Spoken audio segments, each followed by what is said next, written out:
বিমানবন্দর ইমিগ্রেশন আটকে দেওয়ার একদিনের মধ্যেই কোর্ট থেকে আদেশ নিলেন আওয়ামী লীগের উপদেষ্টা পরিষদের সদস্য সাবেক রাষ্ট্রদূত মোহাম্মদ জমিরের স্ত্রী নাসরিন জমির। বিগত সরকারের আমলে ক্ষমতাচ্যুত প্রধানমন্ত্রী শেখ হাসিনা তাকে নেদারল্যান্ড লাক্সেমবার্গে অনারারি কনসালের দায়িত্ব দিয়েছিলেন। জানা গেছে, শেখ হাসিনার আজিমপুর গার্লস হাইস্কুলের বান্ধবী ছিলেন নাসরিন।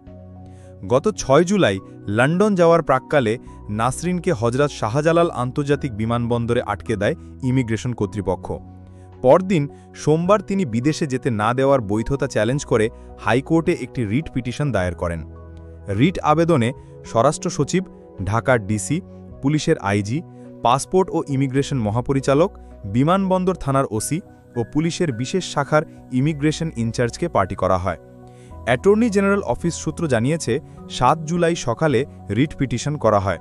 একই দিন এটি বিচারপতি মোহাম্মদ আকরাম হোসেন চৌধুরী ও বিচারপতি ফয়েজ আহমেদের সমন্বয়ে গঠিত হাইকোর্টের ডিভিশন বেঞ্চে শুনানির জন্য রিটটি কার্যতালিকাভুক্ত হয় এবং একই দিনে শুনানি করে আদেশ প্রদান করা হয়।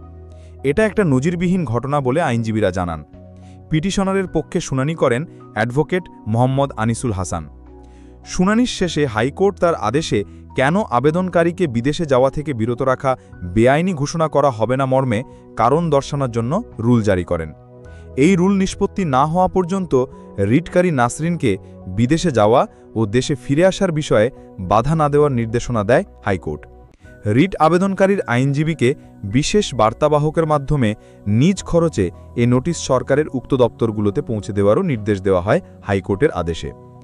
বিমানবন্দর থেকে ফেরত দেওয়ার একদিনের মধ্যে আবার বিদেশে যাওয়ার অনুমতি পাওয়ার বিষয়টিকে বিস্ময়কর বলছেন সুপ্রিম কোর্টের আইনজীবীরা। তাদের মতে, হাইকোর্টের যে কোনো বেঞ্চে একটি মামলা কার্যতালিকায় অন্তর্ভুক্ত করতে সিনিয়র আইনজীবীদের উত্থাপনের পরও বেশ কয়েকদিন অপেক্ষা করতে হয়। একজন জুনিয়র আইনজীবীর একটি গুরুতর ও স্পর্শকাতর রিট আবেদন একদিনে গ্রহণ, ওই দিনেই শুনানি, আবার ওই একই দিনে আদেশ প্রদানের ঘটনা সচরাচর হয় না। একই দিনে রিট দায়ের, আবার একই দিনে শুনানি এবং আদেশ প্রদানের বিষয়ে সুপ্রিম কোর্ট আইনজীবী সমিতির সভাপতি ব্যারিস্টার মাহবুব উদ্দিন খোকন আমার দেশকে বলেন, সাধারণত গুরুত্বপূর্ণ মামলা হলে অ্যাটর্নি জেনারেলের কার্যালয় গুরুত্বের সঙ্গে শুনানিতে অংশ নেয়। আওয়ামী লীগের সুবিধাভোগী নাসরিন জাহিরের রিট পিটিশনটি অ্যাটর্নি জেনারেল অফিস কেন গুরুত্বের সঙ্গে নেননি সেটি তারাই ভালো বলতে পারবেন। বিষয়টি সংশ্লিষ্ট আদালতের রাষ্ট্রপক্ষের আইনজীবীদের সঙ্গে কথা বলতে চাইলে তারা কোনো মন্তব্য করতে রাজি হননি।